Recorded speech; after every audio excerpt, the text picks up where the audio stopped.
Hello, Eric Rosenfeld here, and this is a recording of the live lesson for GR2 for week 2. And the idea here is we can do a nice high quality recording of sort of our presentations that we do during the live lessons. This way you can use it as an extra resource, give you extra practice, as well as, honestly, I can edit out all the ums and the awkward silences that happen during our live lessons. So if you don't attend one of our live lessons, where you can get one-on-one help and you can ask questions, this archive just makes it a little bit easier to review everything we talk about during those lessons. So let's begin. So here we are inside the Photoshop document, and you can download this Photoshop document and follow along if you wish. The lessons are a little more, the live lessons are designed to be watched, and then you can go experiment on your own as opposed to sort of the step-by-step instructions that you receive in our tutorials and in the design essentials. So, you can fast forward to the topics that you think you need help on. Just really utilize this to help reinforce all the skills that you're learning in the design essentials. So let's start with going to the week in review. As always double check FSO. The due dates can change depending on the month that you're taking the course, but the core concepts for week 2 is you need to master layers, right? Understand how to manipulate all these layers, getting used to them so you're no longer lost in which layer you're on, and understanding all the different types of layers that you have. Type layers and shape layers and pixel layers, smart objects, definitely get used to those. Then the most important element is making selections with the pen tool. You're going to hear us say this over and over again, but using the pen tool to make super high quality selections is a critical skill set. Even if you, like I said, there's so many ways to make selections, but in a work environment, you'll hear the term cut a path or create a clipping path all the time, and we're going to teach you exactly what that means. And then we're also going to introduce layer masks. We do more in layer masks in week 3, but layer masks work so well when you're, cutting up layers and cutting up images, what you have to do for your project. Okay, so one of the big things, if you did not master the pen tool while you're, using Illustrator last month in Graphic Principles 1, you will definitely have to kind of get, really get up to speed with using the pen tool and all its little quirks, because we're going to use it a lot this week. Okay, now you can see, if I zoom in just a little bit, we always have a video and we have a sort of a week in review at the top of the week. And these are the suggestions. Everything's due Sunday, but if you leave everything to Sunday, you will be in trouble, right? So you want to get all your design essentials, get all your tutorials done really by Wednesday, right? And then while you're doing them, go look at the project, make sure you understand the project, get questions you have about the project into your teachers or post them on Slack. And, if you get all the essentials done by Wednesday, then you'll have a good amount of time to complete first the research and exploration, take the quiz, get that turn in done so you're not, having to struggle with turning something in late on Sunday, and then spend the rest of the time developing and revising that project. Okay. Now we'll have a specific sort of video part of this video talking about the project at the very end. So if you have questions about the project, just fast forward to the very end here. Okay. But let's go ahead and dive in to the topics at hand. Let's go ahead and go into the next folder, and this is a review of something we talked about during week 1, which is just the Mac and the PC hotkeys. It's really important that you sort of memorize a lot of the essential hotkeys while using both Illustrator, Photoshop, and all your future software packages that you will use. We tend to be a little Mac-centric here at Full Sail because, well, we all have Macs, and the MacBook Pro is part of our tech package. So, if you're on a PC, it's okay. You can do just the exact same amount of work on a PC. I've used a PC most of my freelance career. And just know that Command is Control on a PC and Option is Alt on a PC. Just same hotkeys, really. You might hear me just kind of always default to the Mac ones. I'll try to say Command or Control, or I'll try to say the PC hotkeys if they're ever any different. But for the most part, they're exactly the same as long as you get used to translating between Mac and PC keyboards. Let's dive into sort of layers. At this point, you should be getting comfortable with, knowing what layer you're on and how to manipulate the layers. During week one, it was important to realize that the eyeballs, you have to kind of turn on and off the eyeballs. If you can't see a layer, it's because there's something that's turned on above it because of the stacking order. If you haven't done so already, go into your workspace, set up your workspace so that it's nice and clean, get rid of the learn panel and anything that's sort of extra besides layers. And I like to keep layers, paths, and channels separately here, and then put everything else in this column. But you can set it up the way you think you like it. Save it as a workspace, so you can always go back and reset it at any point. Also notice your layers might be a little smaller than mine, and that's because I have my layers set to big so they look better, when you're doing a recording. But if you want bigger layers, because let's say your eyes are getting like mine, and you need a little bit bigger Reader's Digest version of Photoshop, just click on this little hamburger menu way up here on your layers panel, and then go to panel options, and you can change your thumbnail size to really just about any. Usually when I'm working, I set it for medium. I like it that way, but when I'm teaching and recording, I set it for big so you can always see what's on that layer. You can do the same thing for paths and for channels. You can come up here, panel options, and it's the same thing. You can set the paths. So if you want it to be uber sized, you can do so. I'm going to go into the smart object, right? So here's this first one right here. Let me go into it. And the reason we're having this one is just to remind you that a smart object is saved within the main document, right? So anything I do here, let's say I turn off this blur in the background and get rid of all the textures, right? In order for this to save, you have to save your smart object twice, right? You have to hit Command S or File Save it here, right? It'll take a second. And then whether you close it or not, it doesn't matter, but it's saved. And if I go back to my main document, you can see it's been updated and it's right here. All right, now I managed to, there we go, managed to drag my tab around. But yeah, you can see just, now I can come in here, I can turn everything back on. But I have to save it, and then you have to go back to your main document and save it again. This is critical. You take a second and make sure you understand this, because in all your lessons and all your projects, if you lose your smart object work, you just have to do it again. There's no makeup for that. There's no way to retrieve that data. You just have to save your work as you go and make sure you're saving your smart objects. Now notice also, this is a .psb, not a .psd. A PSD is a Photoshop document. A PSB is a Photoshop smart object, or because we think we're cute, we call it a Photoshop document. But it's always good to kind of, if you look up here, notice you're in a .psb, and it's easy to save a PSD as a PSB, so you can kind of convert it back and forth. But it's always good to tell if you're in a smart object by looking up top.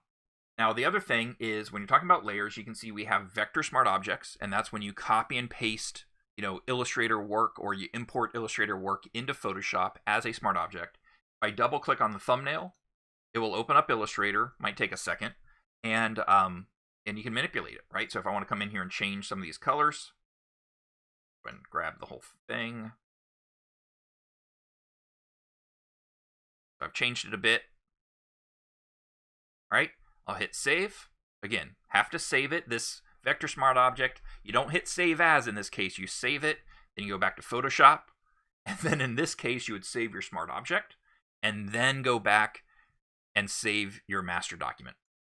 All right, so you have to do all of these things in order to, make sure things are saved. It's a little complex, but it's worth it because it's really, really powerful. Being able to have live editing in Illustrator, then have that sent to Photoshop, that makes it really, really worth it. Okay. Now, finally, when you're dealing with layers, in Photoshop, pay attention to your opacity, right? Because it's very easy to accidentally. In fact, I can come up here and hit the number key and change the opacity of that layer. And so if you accidentally hit 0 or 1, it'll go down to 10%. And suddenly you're not sure what's happening. Paying attention to your opacity, that will happen a lot. It's easy to change the blending mode. And we're not really getting into blending modes yet, but it's easy to change your blending mode, and then you're not sure why a layer's behaving that way. And just, also notice, again, you have your vector smart objects, and then you have your raster smart objects. And these are just, in a Photoshop document inside of a Photoshop document. Not exactly sure why this one happens to be called Illustrator Smart Object. I think I saved the file name incorrectly there. But if I wanted to kind of change all these colors all at the same time, right, I can hit save, go back to Photoshop. You can see it's updated here. But anytime I want to come back, just double click on that smart object.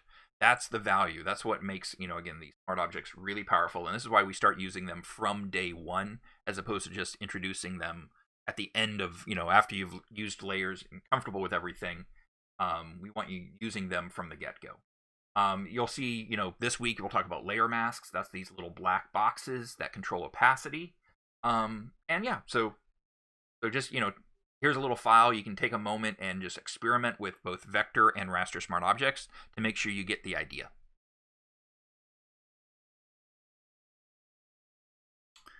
Now, if here's a quick little useful trick. If you tend to get kind of lost easily, like you're not sure what layer you're on, you have want to, in this case, I want to select the yellow paint bucket here.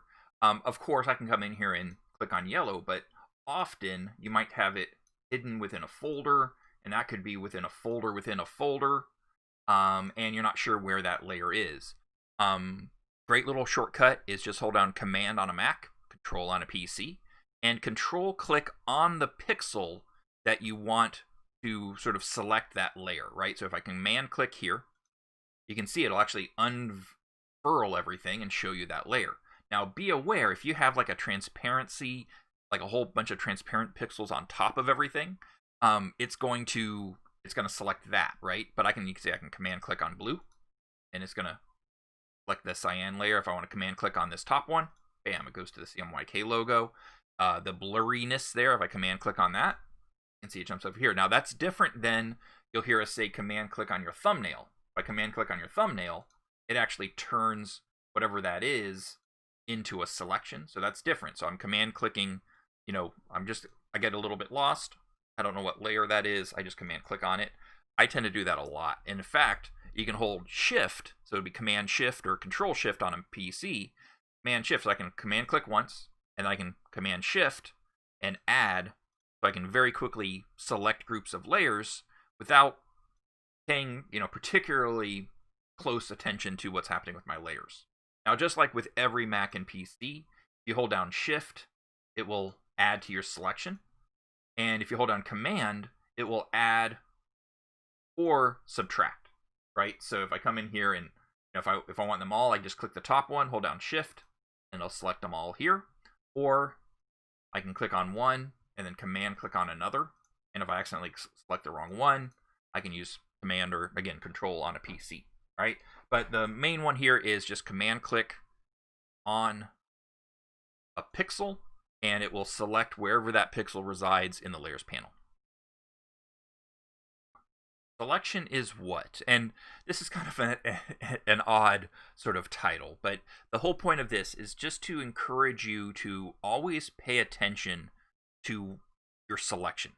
Meaning, it's really easy because Photoshop doesn't always indicate the outside or the inside of a selection. So if I take, let's say, this marquee tool that you've used a little bit in week 1, right? I have everything inside this selection is selected, right? I can also inverse that selection, and now everything outside of that selection is selected, right? If I press delete, if I select a layer, if I fill it, you can see it filled everything but what was in that selection. And again, there's no sort of indication, right? There's no difference, right? So you just have to pay attention to kind of what you're doing. So in this case, if I made that selection and then I inversed it, it's nearly impossible to tell, except for there's some extra marching ants way, off in the corner. And if you're zoomed in, you might not notice it. So if things aren't working, and you're dealing with selections and it's not doing what you expected, Command D or Control D on a PC is a good default, right? Hit Command D, it just deselects everything and you can start over, okay? And you can see, like just with this example here, it's easy to, you can create sort of a not selected area and a selected area, and then an internal not selected area. So Command D, nice little shortcut. Just, when you're not sure, just deselect everything. And sometimes it's even possible, like I could have a selection way down in the corner, and this selection could even be feathered so you barely see it. And then I'm working over here, and I'm getting this, hey, why won't any of this work? Because I have the selection way down in the corner I don't even notice. So I'm in the habit of often when I sit down and maybe I wasn't paying attention to what I was doing, so I'll just hit Command D just to make sure everything's deselected and I'm good to go. Now here we are. I'm going to move over to this quality is important folder, and this is critical. In fact, I'm going to turn on my camera really quick so that way I can point at the screen. When it comes to making selections in Photoshop, you will be judged, okay? Meaning the quality of the selection will reflect on the quality of design and attention that you give to your imagery, whether you're using Photoshop or taking it someplace else, okay? So we have this image here just to kind of get you to pay attention to all the work that you're going to be doing this week and next week. You're going to be cutting lots and lots of objects out from their backgrounds, compositing images together, and you can't, this is not something that you just rush and you accept whatever Photoshop gives you. If you use a tool in Photoshop and you get a bad result, that is not the tool's fault. That's your fault, right? You're the designer. You're responsible for every pixel on the screen. So these are sort of the most common sort of selection problems that we see inside Photoshop. So first, we just call it the sloppy edge, right? And when I say we, these are just, sort of names I made up. So it's not a universal term, but meaning you're making a selection. This, you should have cut this a little bit closer. You left a little bit of that background in there. It's just a sloppy edge, right? And often you'll see that when you're using the tragic wand, also known as the magic wand. But if you're using color range or select by subject or the magic wand, they're all very handy. You can use them to get where you need to go. But if you stop short and just accept what those tools are giving you, you're going to get these little sort of, again, the technical term is crappy edges. And if you leave them in there, again, it's a reflection, not only as you as a designer, but you as a human being, right?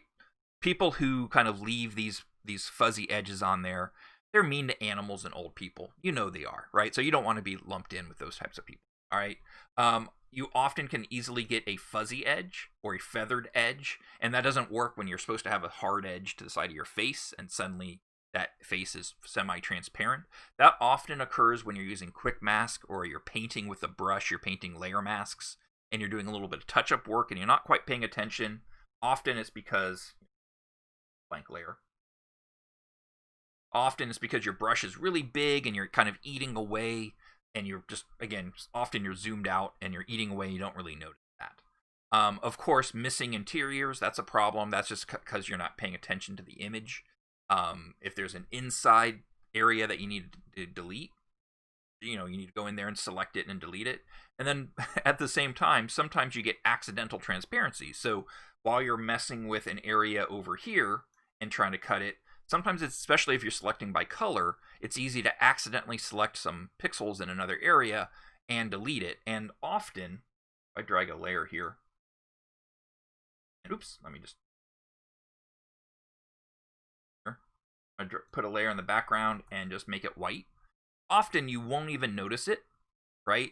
Until maybe you export it out and you've turned off, like, a layer, and then it exports as transparency. Or if you come in here and change the color this way,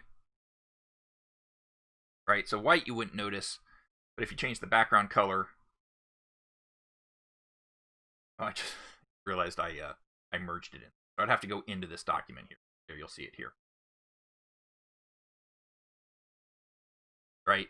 Now you see that now you've given them bloodshot eyes because of that background. So so it's just really important that when you are making these selections, it might sound that I'm a little overzealous about this, but like I said, is your skill set as a designer will a part of that will be determined by how much you care about what you're creating, right? And even if it's something basic, even if it's a project that we're having you do and you're not terribly jazzed about it, it's something that you've done before, something you didn't really want to do, but you still have to take the care and the time to make sure everything you do is crafted wonderfully as part of your design job, right? So I've lamented on this enough, but just be aware, again, you will be judged on the quality of your selections.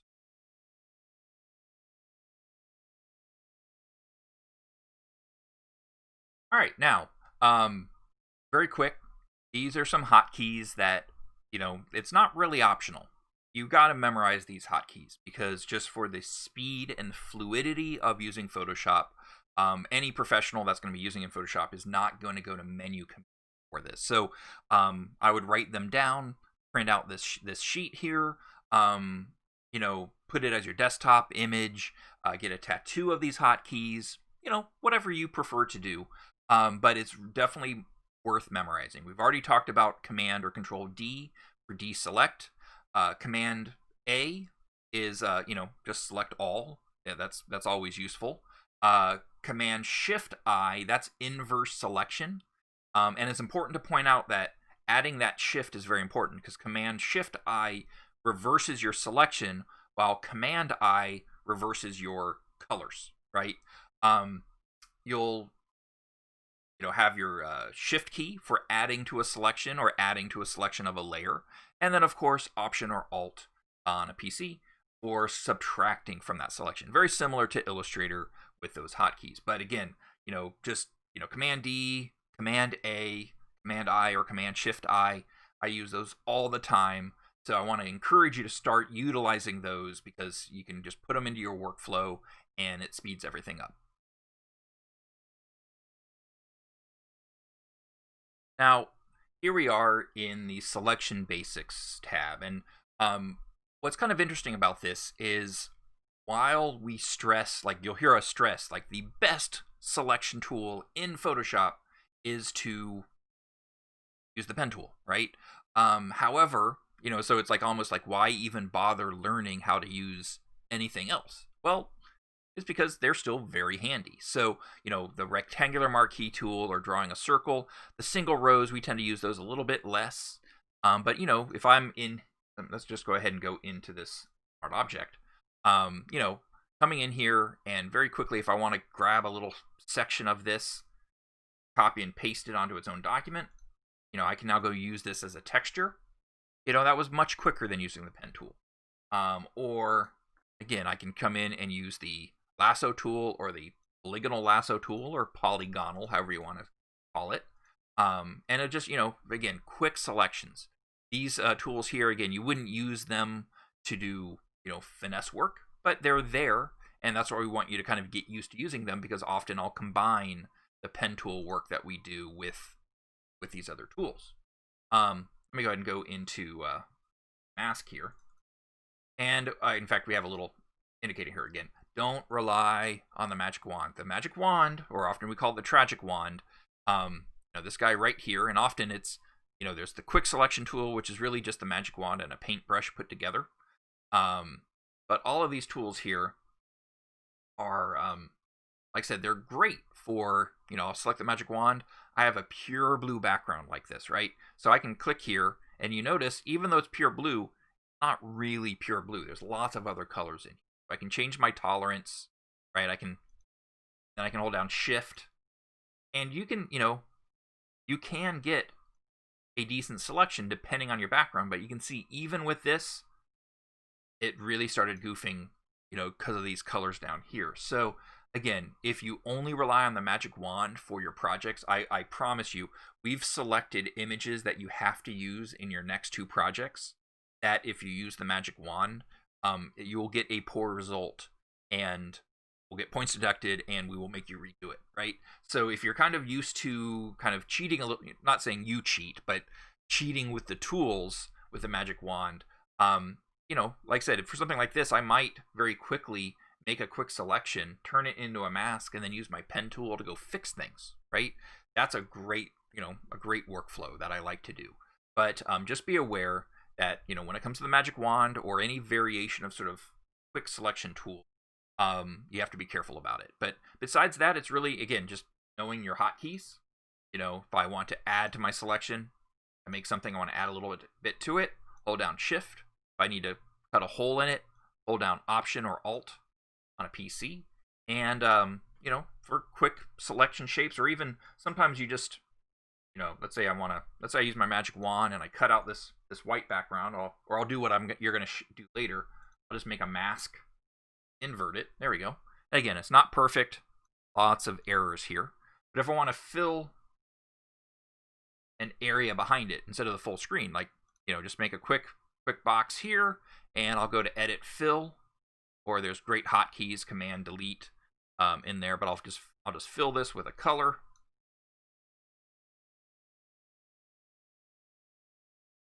Right, and then I can make another selection here, new layer, and I'll fill that. And what I might do is I'll just change my foreground color, and then I can use a great hotkey, which is Command Delete, or I'm sorry, that was Option Delete or Alt Delete on a PC. That fills with your foreground color, or I can hit Command Delete, and that fills with your background color. So, yeah, just, like I said, making those using the marquee tool makes it simple, but don't rely on them. Now comes to the real meat of this week, right? And that is the pen tool. Like, as if we didn't stress the pen tool enough while you're an illustrator, we're stressing it a lot here. And we like to say, if you aren't friendly with a pen tool up to this point, now is the time to make friends. So, basically the workflow is you create a path with the pen tool, you turn the path into a selection, and then you use that selection to manipulate pixels or to make a layer mask. That's generally the workflow. It's important, though, is when you select the pen tool, there's two sort of areas in the options tool. If I zoom in here, my paths, there's two areas that are really important. One is this object right here, or this menu. Make sure it's set to path and not shape. Shape layers are cool, but they're not cool for making selections, right? So we want to set that to path. That's critical. If it ever changes, look up here and make sure that's set to path. And then the other one is this sort of icon here, and it does move around depending on the tool that you're using, but that's essentially your Pathfinder settings, which, you had the Pathfinder in Illustrator. This one is essentially allowing you to turn that path into an add path or subtract path.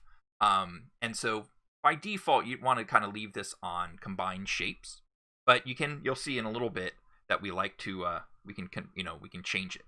All right. So let's go into statue face. I'm gonna go ahead and turn off. There you go. Turn off my camera so you don't have to sort of see my face in the corner the whole time. But I'm gonna take my pen tool, right? Pen tool's right here, and make sure it's on path, and then make sure it's on combined shapes. And anything I draw is going to show up in the paths panel as a work path. Okay? If I delete this path, and I guess technically you could call it a path layer, but I never really call it a path layer because it's really just, that's where your paths are saved. It looks like the layers panel, but it's in the paths panel. Now, if I come in here and I start pen tooling, right? It's the same hotkeys, right, as an Illustrator. So, like, again, the same sort of pen tool Jedi sense that you developed in Illustrator, you can start developing in Photoshop, meaning I knew I was going to need to go in this direction. So I can hold down Option and get my Convert Anchor Point tool and kind of come in here. I can hold down Command, give me my Direct Select tool for moving anchor point. So it's the same manipulation. And again, if you did not sort of master that while in Illustrator, you're definitely going to need to master it here. So again, I'm, sort of think in the Illustrator lessons, you heard me, watched me use the pen tool quite a bit. I apologize. This is sending you into angry tirades of having to watch it some more. But you can see I'm just pen tooling. You zoom in. This is literally the most control that you will have over a selection is by pen tooling it. Now, again, Adobe is giving, there's a lot of new selection tools, and they're trying to make it easier to not use the pen tool. But at this point, if you are going to go work at a magazine, going to work on an online website of some sort where they do a lot of image composition, and if somebody asked you, hey, I want you to cut this out, if you did not use a path, again, you will kind of be judged. You'll be like, okay, why didn't you do this the correct way?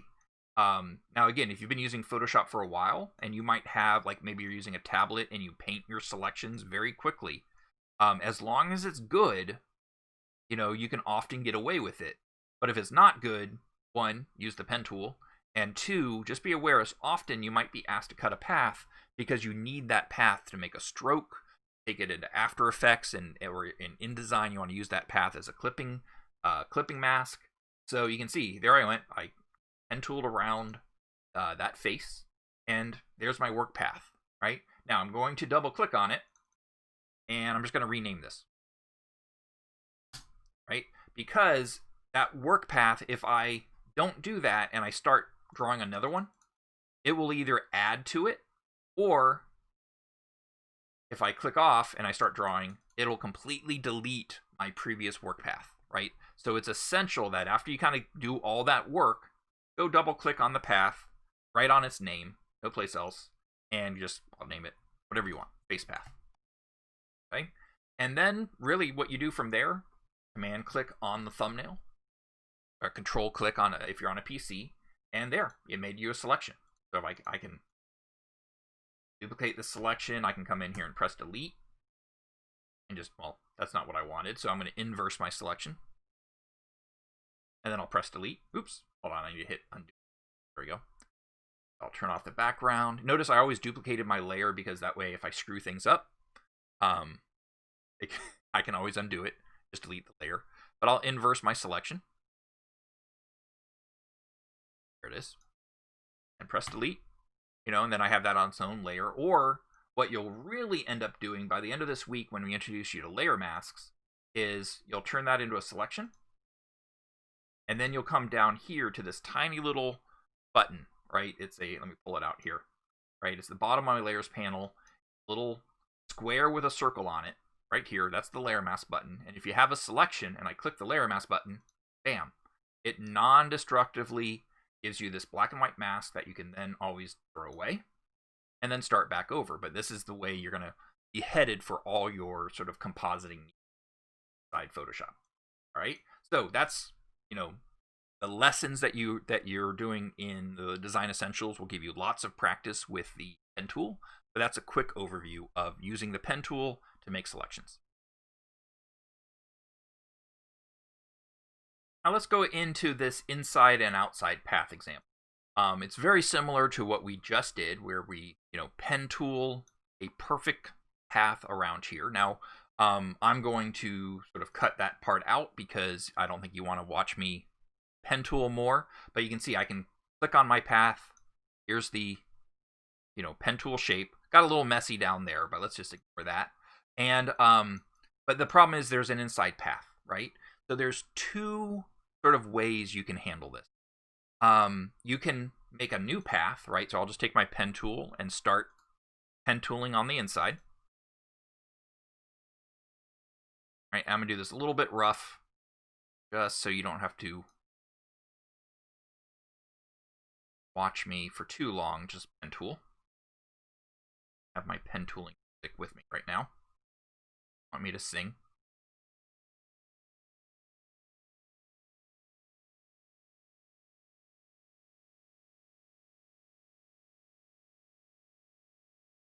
All right, so really rough path, but there we go.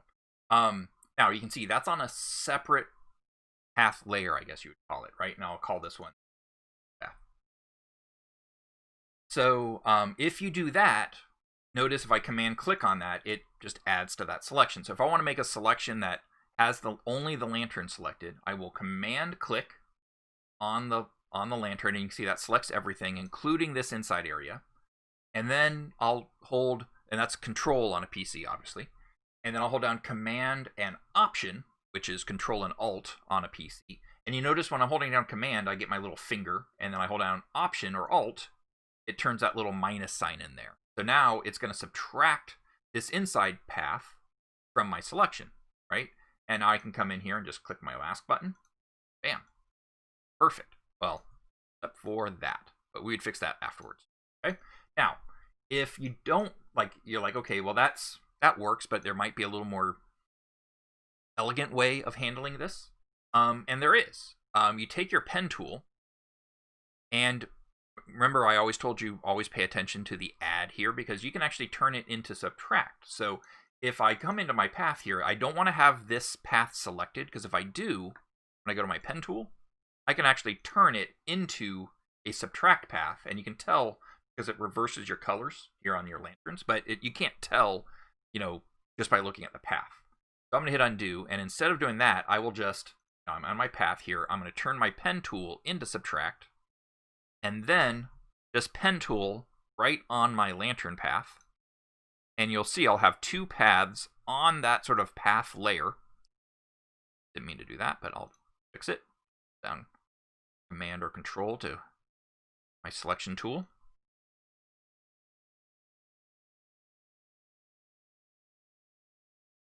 Oops, let's fix this. Hold down Option to get the Convert Anchor Point tool. Again, if you didn't master those sort of modifier keys while in Illustrator, you'll definitely want to master them now. Here we go. Oops, let's just fix that. Okay, so you can see now I have an inside path and an outside path, and it just happens the inside path is set to subtract mode, so when I command click, I don't have to deal with that command option. I'll just command or control on a PC, click on that layer, and now you can see I can come in here and add a layer mask. Bam. Very simple, very quick. It's really up to you. I will do it both ways. Sometimes I just get a little lazy and I just make a layer for every path shape, and then I combine them at the end. It's your call.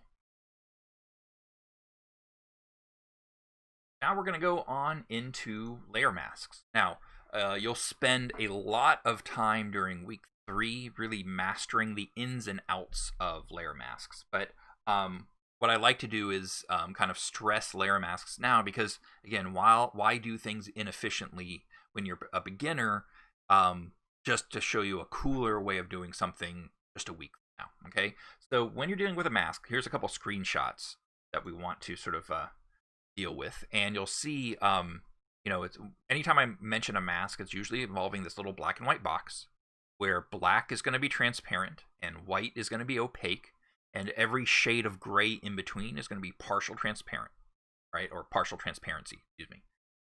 It's also going to be important to know that you kind of have, sort of the world of pixels on one side and the world of transparency or your mask on the other side. And this little selection right here, that tells you what world you're in. So if you're clicked over here on your layer mask and things aren't behaving, just go look at your layers and pay attention to see what sort of world are you in. All right, so let's kind of go ahead and go over here to this layer mask. We're all about the puns here, and I've already pen tooled a perfect pen tool selection here, except for that little bit of blue right there. But we're going to ignore that.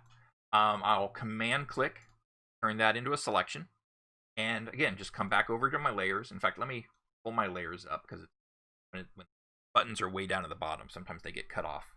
And again, all you have to do is click the layer mask button right there. And if you don't, at this point, memorize that button as the layer mask button.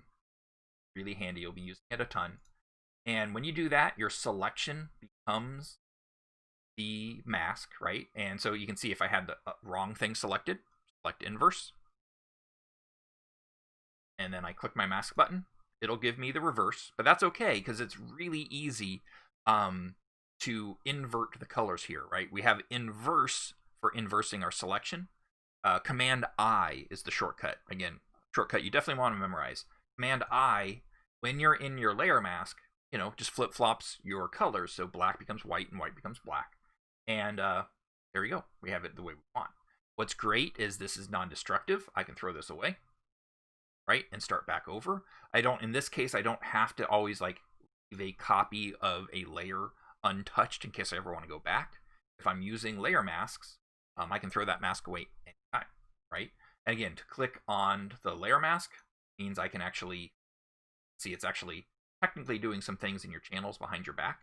But I'll go ahead and push this back in here now. And you can see I can throw that mask away to delete it. I can shift click it and it'll actually turn it off. You can see a big red shift click. And I can command click to turn it back into a selection. So if you've made a mask and you're like, oh, shoot, I need to use that selection again, I'll just command click on it. And then finally, something that I actually use quite a bit, I use this particularly when I'm grading student work, is I'll option click on the mask. And you can see that option click makes it full screen, makes it really easy to go in there and examine your edges to make sure all your edges are nice and smooth and you don't have any problems, right? If you saw like kind of that on an edge, you'd be like, oh, that's obviously going to be a problem. So option click, just kind of use it full screen. Shift click turns it off. And command click or control on a PC is going to just turn it back into a selection. Okay, that's really, I mean, honestly, that's 90% of using masks, but then the last 10% get pretty cool. Here's a quick little example. I'm going to go into this tree, and this tree has already been cut out, and in fact, you can actually put a checkerboard sort of color in the background so it's to see everything. And you can see with this mask, it's a fairly intricate mask. I spent, a good amount of time. In this case, I didn't pen tool this. I used a series of sort of color selection, select and mask techniques to select it. But sometimes it's hard to tell, like, what is selected and what is not. That's why that option click works so well. If I option click on this, you can actually see what's transparent and what is not. And if you needed to, let's say I needed to get rid of all of these, I needed it to be sort of full. I couldn't have all these transparent holes in the tree. For a lot of different reasons, but it could be just you don't want to have anything sort of distracting moving behind that tree. You just want to fill it in. So you can take your brushes, hit B for brush or click my brush tool here, and we'll spend a lot of time on brushes in the future, but what's nice about when you're in mask mode, you'll notice your brushes go into grayscale. So whatever color you are, they're now grayscale. And you can paint black and you can paint white right on this, right? Now, again, I'm holding an option, or I clicked option so I can see it, but let me go ahead and click back out, and you can see, I'll just paint white, I'll paint white to get rid of all those little black spots, and you'll see it's kind of bringing all that back in. Now, you can't really tell because they're so small, so I'll option click, and you can see I'm just painting white, get rid of all those little spots.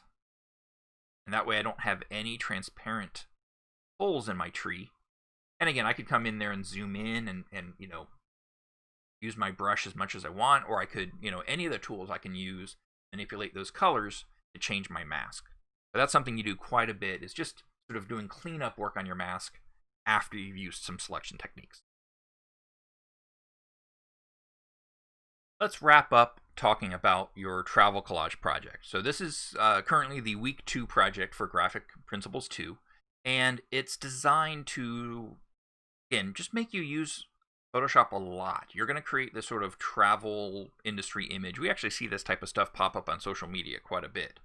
And you're going to, make a whole bunch of selections and organize your layers into a nice even grid and composite it inside of another image. So always check FSO for any changes in specifications, but pay attention. It's a 10 by 7 inch document at 240 pixels per inch, right? RGB color mode, and there's your file naming right there. And then there are requirements. You're going to name all your layers in Photoshop. You need to use 5 items from the images we give you, and one of them must be a lantern. So it has to be the lantern, so you have to cut that lantern out. You're going to place each item, on a new background from the textures folder. You're going to use smart objects for all items, and you're going to use rulers, make sure the grid of images are aligned. And then, of course, the hiker must be in the foreground of the images in front of the collage. So it's going to create, you don't want the hiker sort of way off in the corner, because you want them to it to look like they're integrated into the photo, that the collage is integrated into the photo. So here's a quick little graphic to kind of help you remember everything that you need to do. Again, you're going to put the hiker, just cut the hiker out of the photo that they're in, and you're going to put them in the foreground.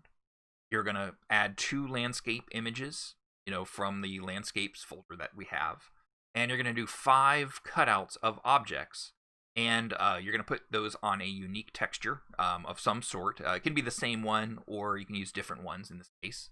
And again, you're going to make sure everything's a smart object and everything is you're doing non-destructive.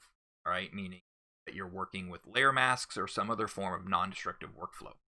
Now, we'll do a couple more examples, but there's a very detailed video on the assignment for how to set up both your grid and to do the setup of your document.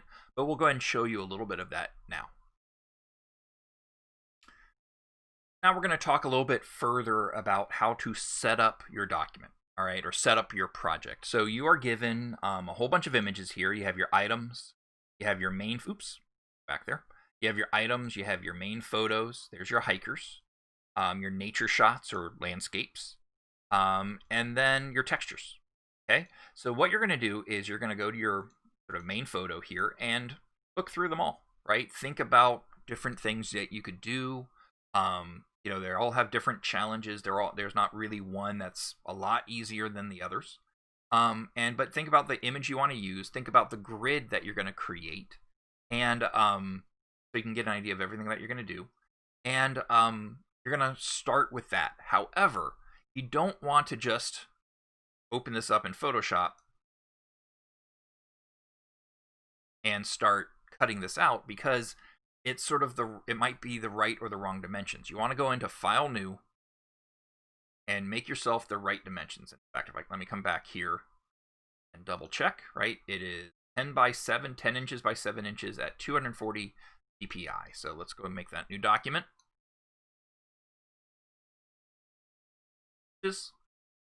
Right on computer. 10 inches by 17. I actually forgot. Let me go back.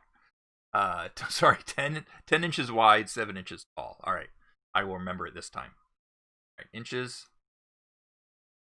10 inches wide, 7 inches tall, and 240 pixels per inch. All right, so that's a pretty decent print resolution document, but higher quality than you would find in like social media. RGB color mode, everything else stays the same. So hit create, right? And you're going to want to save this as your main document, right? So come in here, I'm going to hit Command S. Oh, let's save as. Sorry, I didn't do anything yet, so I have to hit save as.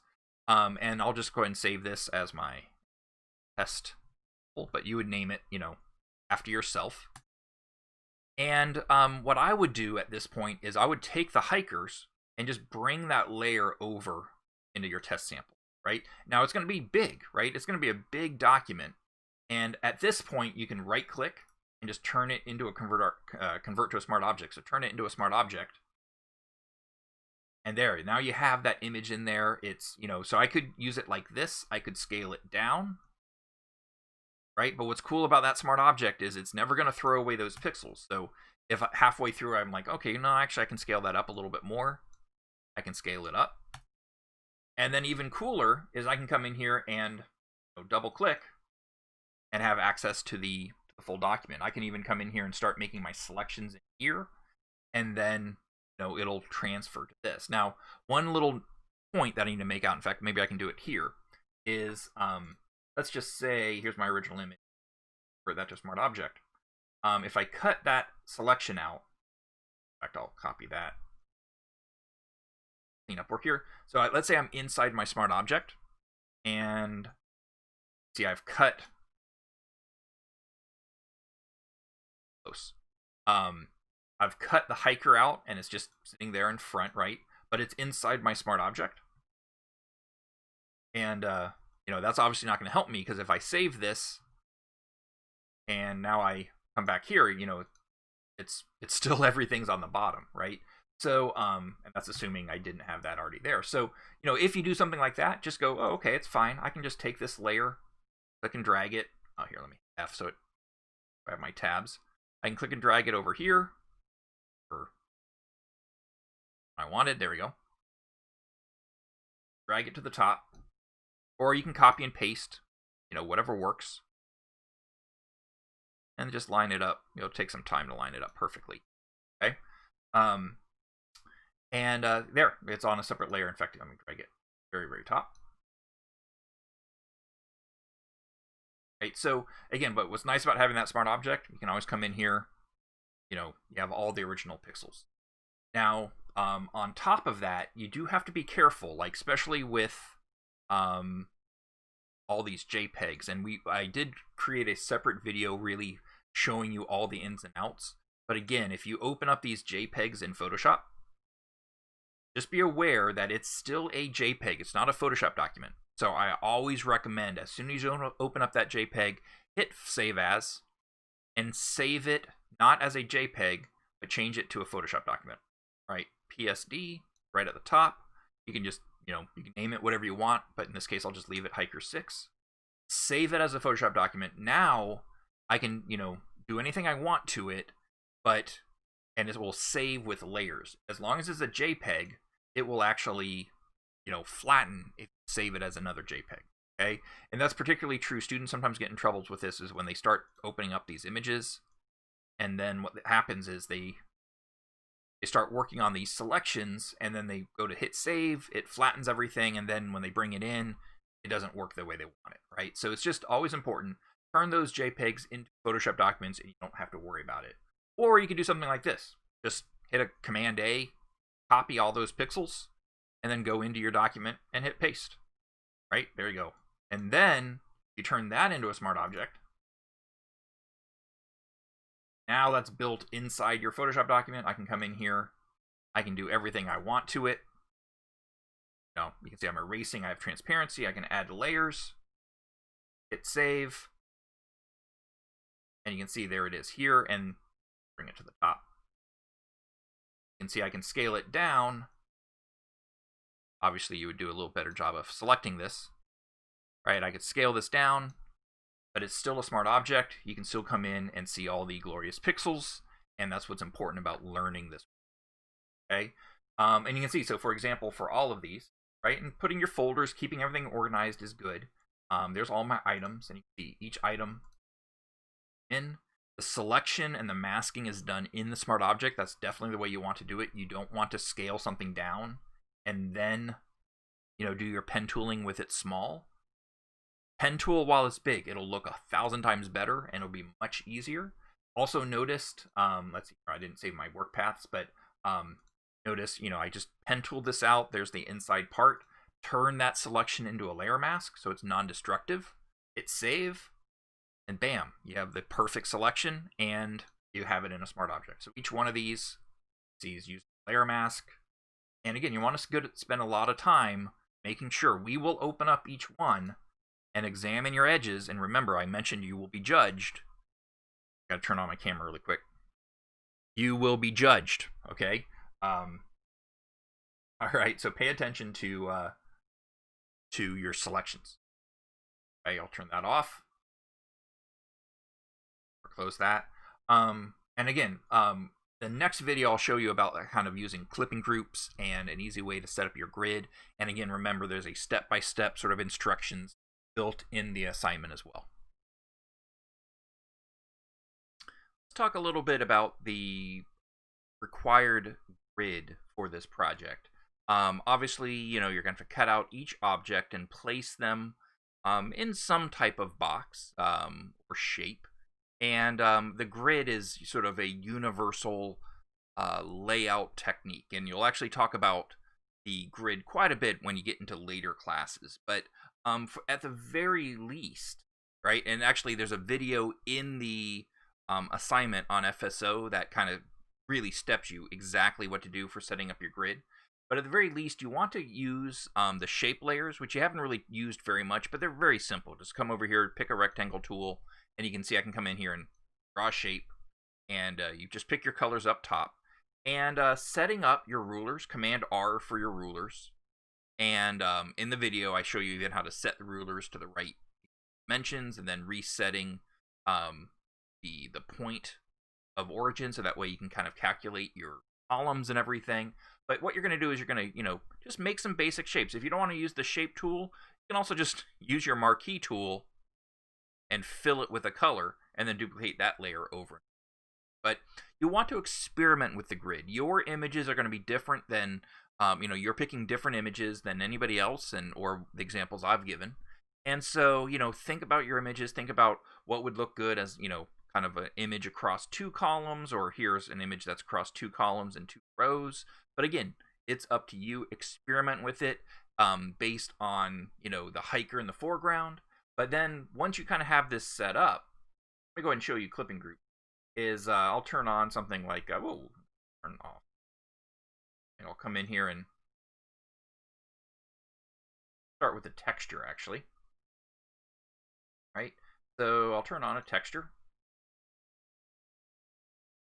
Like that. And I will, Command T, I'll get it close. Come on, slow.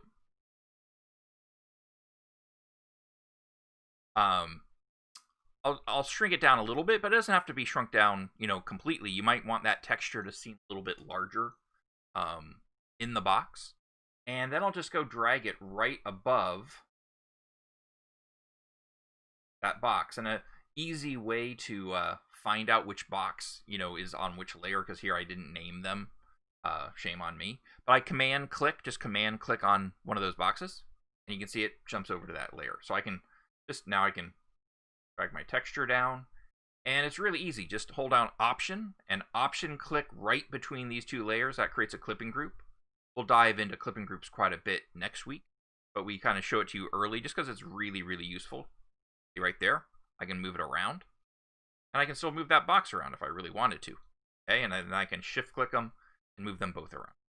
Okay, and then for the let's do the backpack. I can do the same thing. All right, let me go ahead and get it close. Shrink it down. Command T for free transform. All right, and again, I can just get it close, and then I'll Option click again.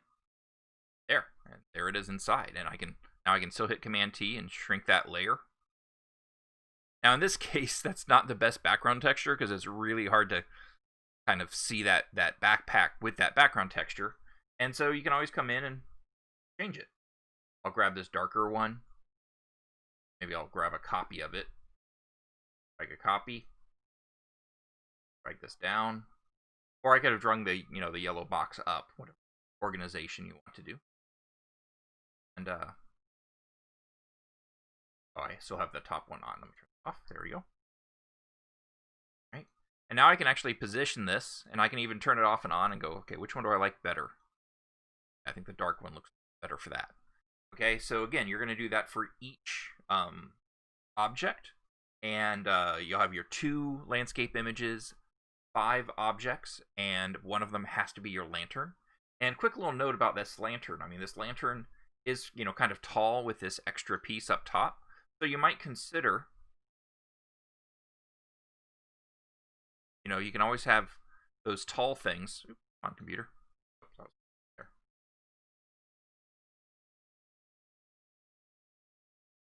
Taking this lantern,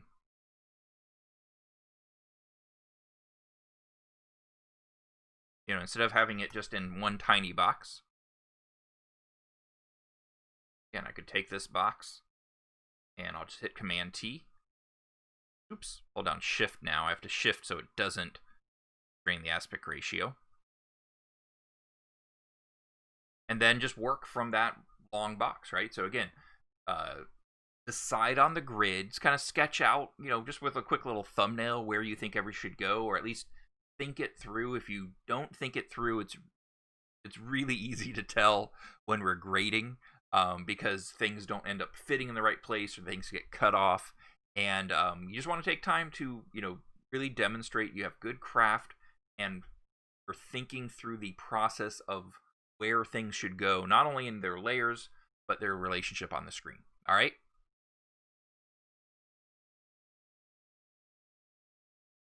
All right, for this last example, we're just going to dive into sort of the 2 examples and just talk them through, just to kind of talk through what makes for a high-quality travel collage project. Because like I said in the beginning, this is about the craftsmanship and very basic creative problem solving. So you're not, creating an outstanding original piece of art that speaks to our soul, but you're taking pride in just the placement of elements that are part of an ad. Okay, they'll have plenty of time for soul-reaching art later. So again, if I come into this one, you can see my folders are nicely organized. I have my hiker labeled up top. I'm using a layer mask right here, so it's non-destructive. You can always change it. Again, everything is labeled. I'm using this white gel, by the way, again, to make this. You just use your shape layer, or, even easier, just make a marquee tool and fill it with white. Go to Edit Fill, or use the hotkey Command Delete or Option Delete. And, then free transform it, based on your grid and where everything's going to go. You can see there are, I brought in those textures, put them in the boxes. When I go into items, right, the item is nice and high resolution. I'm using a mask to cut it out. You can see I've cut out, the insides and the outsides. There's no little fuzzy pieces. There's no bad edges. Again, we'll be judged on the quality. I can't say it enough. You will be judged on the quality of your image, quality of your selection. And so each one of those, you'll want to come in there and just make sure they're all 100% perfect, right? It's a pride thing. And,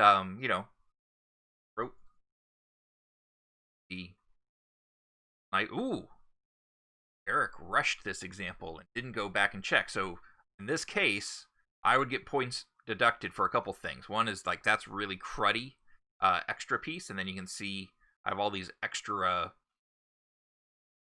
flakes hanging out there. Okay, so I took some shortcuts probably because I was making this example many months ago, and then didn't think I would go back and check. So yeah, you definitely want to check that. For this compass, if you end up using the compass, be aware it's a little deceptive. You have to, be, again, there's another place right there. Let's just pretend I did this on purpose, so that way I could then show you issues. But again, that compass is nice and smooth. It shouldn't have, yeah, look at that. Oh, that's disgusting. Man, I should just go, hang my head in shame. No, I forgot. I did that on purpose, so that way I can teach you something. All right, so each one of these is set up. You can see I have my images. Okay, I guess that was a folder I ended up not using, so I could actually get rid of that. And yeah, there we go. I just want clipping masks for it. Just everything's in order. And yeah, that's how you present a quality document inside Photoshop. Now I can show you another one. This one I didn't do. All right, and again, so now this one you notice has been put in perspective. That's really easy. What you do is you just take your entire grid, create it flat, right? Create it flat, make it look perfect, set up your rulers, set up your guides, and make sure they look great. And then just turn them into a smart object. Just select all the layers, compose it in a smart object, and then you can see Command T, and then you hold down Command while you click and drag on a corner, and that allows you to put something in perspective. Just like when you were doing the mobile screen and you're putting the image inside the mobile phone. And then you can see this student actually even put a little transparency in that layer mask, control how the grid looked out here, because it was hard to he made it white here because it was probably hard to judge how it would look. And then you can see he's using layer masks, textures. Now, the one thing that's a little bit awkward here that this student didn't do right is he shrunk down his shoes and then did the mask, and that makes it a lot harder and not as high quality. Make the masks, do your cutting all in the high res version. It'll look 1,000 times better. And again, you can always scale it up, and you don't have to worry about whether you cut it out right. Okay, but he used the layer mask. He just made one mistake by not doing the selection inside the smart object. Check out the lantern. Yeah, he did the same thing with the lantern. Still a really good selection, but it would have been higher quality if you had done it inside the smart object where all the pixels are. Okay, so this is just a little thing, right? But again, overall, really nice work, good example. All right, so for this week, really, again, it's just about getting really comfortable with Photoshop. It's getting really comfortable with the pen tool, making selections, introducing you to layer masks, and making sure you're really understanding how to use layers and navigate the interface. All right, so enjoy.